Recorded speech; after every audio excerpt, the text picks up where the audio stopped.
Hello, and my name's Kent Battenfield. I want to welcome y'all back to another episode of Horses and Archery. And today we're going to talk about form. You hear me mentioning that off and on, about depending on your form. And we're going to talk about working on your form, how I personally work on my form, how I kind of perfect my form as best as I can um, with different shooting styles. I change my style quite often, so this is something that I do every time I change my shooting style. And the importance of that is in horse archery anyway, or in any kind of speed shooting, is that you don't really have a lot of time to acquire the target, really look at the sight, and get your sight picture, get your anchor point right, get your grip right, get your everything perfect like they do in stand-up archery, just regular target archery. You might have 2 minutes to shoot your arrow, where in horse archery you don't. You're running by and you got a split second. You might have 2 seconds to shoot. A lot of times if you're running really fast, you don't have but a second and a half to get knocked and shoot. So in that, you don't really have a lot of time to acquire the target and think about every single thing you're doing for your shot. So it's all got to become natural. Okay, it's got to become part of your form. It's got to be automatic muscle memory. So this is how I work on that. Now, different things, everything that you do, the way you grip your bow, the way you grip your string, the way you lock your arrow onto your string, your release, every single thing you do affects your arrow flight. So if you're holding your arrows in your hand, in your bow hand, and you're not used to holding them in your bow hand, and you switch, that's going to change your grip. So it's going to change your arrow flight. If you hold it in your draw hand, it's going to change your grip. It's going to change the way you're holding your lock. It's going to affect your arrow flight. It'll affect the oscillation of the string when you release, and it affects your arrow flight. So every little thing that you do affects your arrow flight. So every time you change something, if you go from shooting thumb to shooting Slav, or shooting three finger, from the right hand side of the bow to the left hand side of the bow, from holding arrows in your hand, in your bow hand, holding arrows in your draw hand, holding them different ways in each hand. It all affects your flight. So you need to go back and work on your form. Every time you change this, you need to work on your form. And this is how I do it. Before I show you that, you got to understand something about arrow flight and why it affects it so much. So I'm going to attempt to explain that. And so now you got to excuse this. I was trying to do this outside. The wind's blowing excess of 20 miles an hour, and it blew my stand over, my tripod, and broke it. So I'm trying to hold my cell phone and do this at the same time. I was just going to wait and get everything fixed and do it, but all the competitions and stuff is coming up, and I wanted to share this with y'all. Okay, so you have your bow. I'm going to say this is the bow, okay? And then you have your arrow.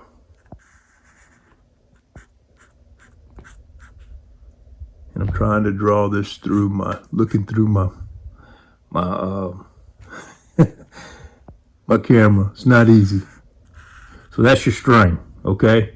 So you're shooting, and what happens whenever you shoot, if you look from the top view, like this is your bow, and this is your arrow. Especially if you're shooting on the left-hand side, your arrow starts off straight like this whenever you're drawing. Okay? When you release,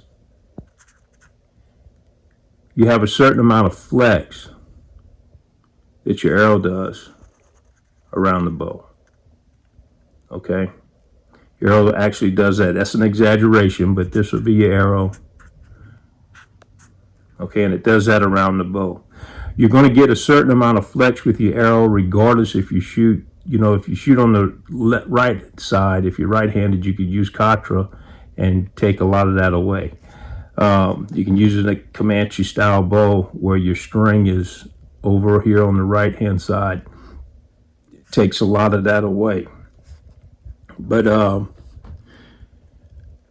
you're always going to have a certain amount of arrow flex. You can't, because just the force of the string when you release pushes against the arrow and will make it flex.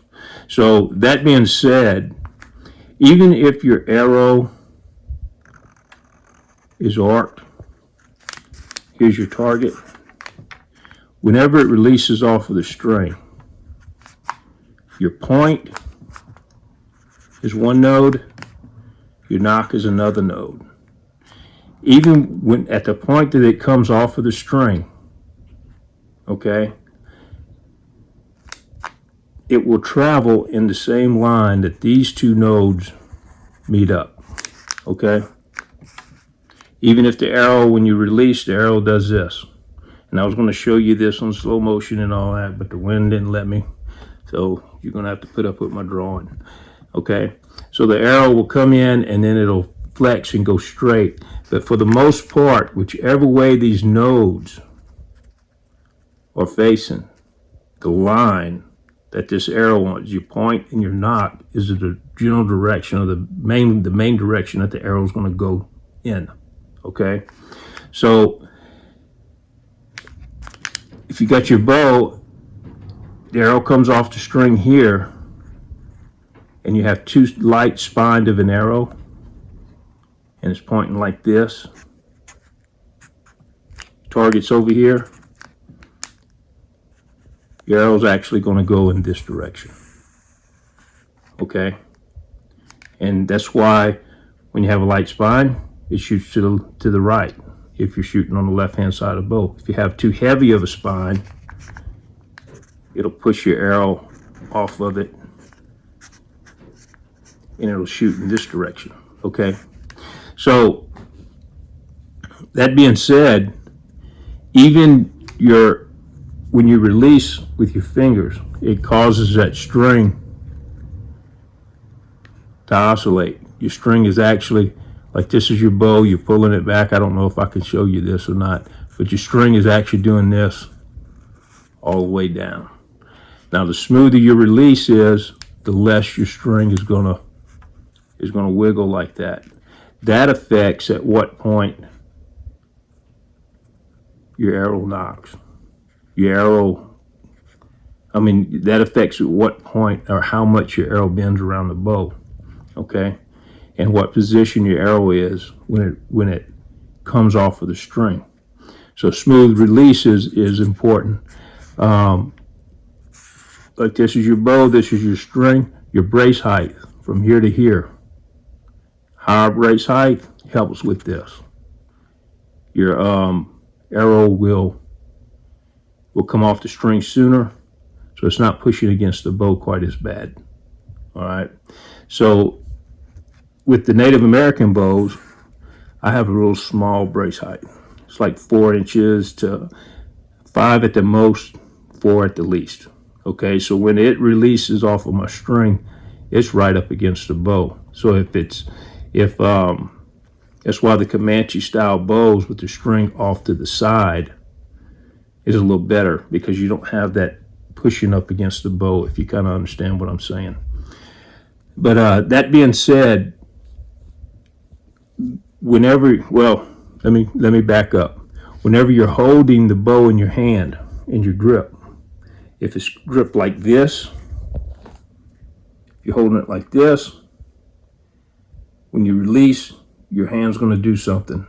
Your hand's going to move. Something's going to move, okay? When you release, there's no way that you're going to just hold it steady, completely steady. Something's going to move. So if you put arrows in your hand and gripping the bow, your grip on your fingers, the tightness of it, how you're gripping it is going to change slightly. So your bow is going to rotate a little different. That's going to change your node direction. Okay, so all of this is going to change as you change your styles. Again, if you hold your arrows in your bow hand, if you hold your arrows in your draw hand, if you hold them differently in your bow hand or your draw hand, or if you're not holding arrows at all, that's all going to affect what position these nodes are in, your point and your knot, just a little bit. Okay, so that's why it's important to check your form. Now, when I'm saying form, I don't care how you shoot. Some guys say you got to shoot like this. You got to shoot exactly like that. Doesn't matter. The importance is whenever you release, you got your target. Whenever you release this node, your point, and your knot node is straight towards your target. Whenever it comes off of that string, these two nodes, regardless if your arrow's like this, bent, or if it's bent this way, doesn't matter. Whenever it releases off of the string, these two nodes need to be lined up with your target. Okay, you find all of that by arrow spine. You find all of that by grip. You change your grip. You change your brace height. You change your arrow spine. All of that stuff to fine tune all of that. But again, every time you hold your bow differently, it's going to change. It's going to change. So what I do is, every time I change my style, I'll take time to adjust my form. Okay? And so how I do that, and I was going to show you this, like I said, outside, but the wind just will not let me. So I'll try to do my best. Okay? What I do is, like this is the target, I'll get back here and I'll shoot. Okay? This is me. All right. So I'll shoot my bow with my eyes open, and as best I can, I'll get about 7 meters. That's the distance between the track and the first target on the raid. So that's where I like to practice when I change my form. You do it whatever distance. You need to actually do this at all the distances that you're going to be shooting. So anyway, you shoot like you normally would until you hit in the bullseye, until you hit in a good grouping in the middle. Okay? And then what you would do is you would draw and shoot one arrow. Make sure your form is good, and then close your eyes. Keep your eye on your target. Get on target, get your hands up, get everything like you're supposed to be. Then knock an arrow and shoot again with your eyes closed. Open them and see where you're hitting. Okay, if you're hitting here, try it again and see if your grouping is consistently to one side, or if it's all over the place. If it's all over the place, just everywhere, you need to really pay attention to what you're doing. You need to really feel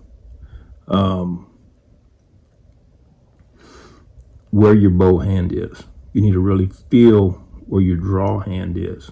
You need to really feel how you're gripping the bow, how you're gripping the arrow, how you're locking the arrow on the string, how you're pulling it, how you're drawing it, how your release is, and how you pay attention to everything, and not just know that you're doing it, but really feel it. So when you close your eyes, you can do this all by feel. Okay?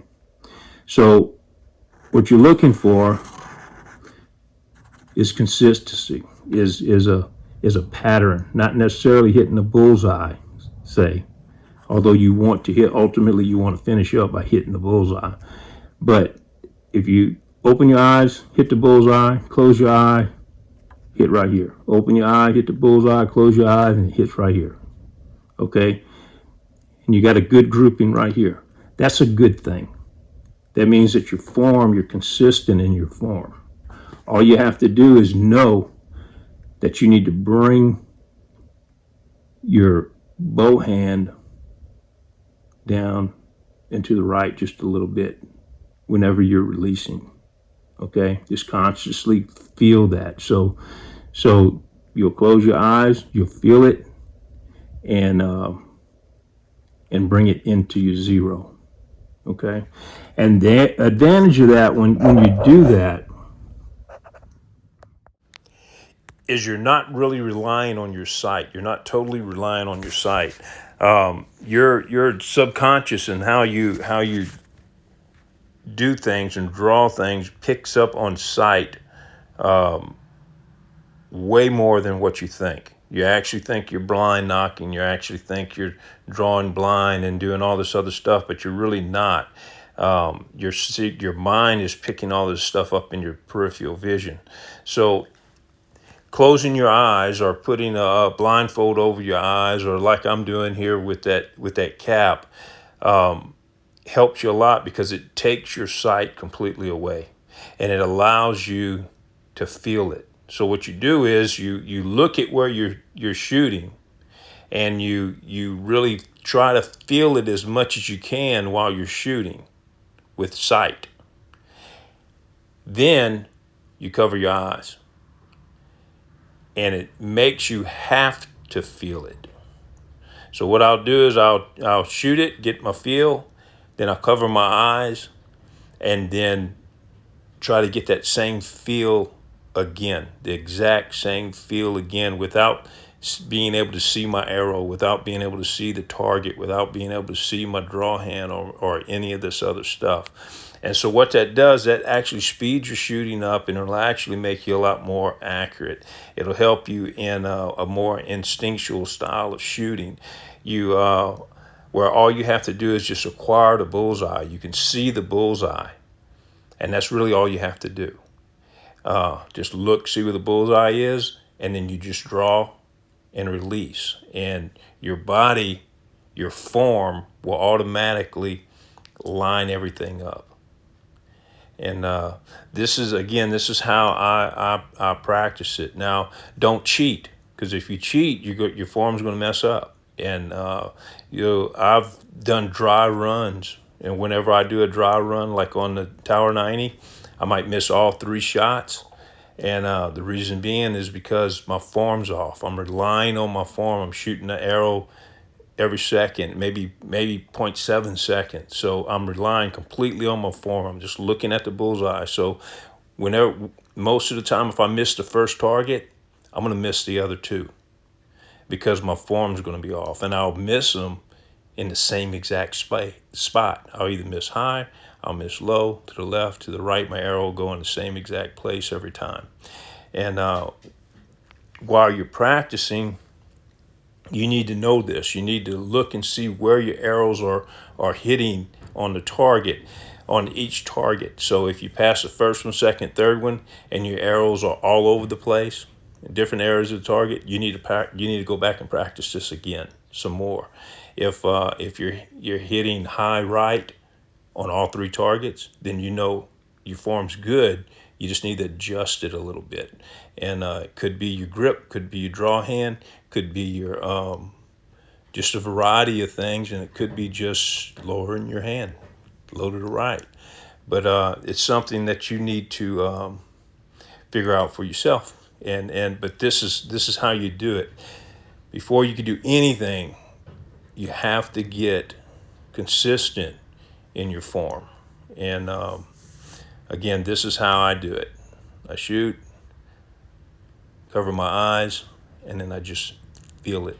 I know where the target is, and I just feel it. And this helps me tremendously. And with your speed shooting, and with your just a natural way of shooting, you don't really have to take a point of aim. You just see the bullseye. It helps you in so I hope you enjoyed this video. I hope you got something out of it. Maybe get you some new things to try. If you got any more comments, maybe something we can add to it, just put them in the comments below. I like hearing from you guys and reading them. But again, I hope this helped you. I know this helps me a lot, and as you practice this, you'll get to where all you have to do is see whatever you want to shoot at, and you can just lift your bow up real quick and shoot, and and you'll hit. So again, I hope you enjoyed the video. Just like and subscribe, share it with your friends, and I'll see you later.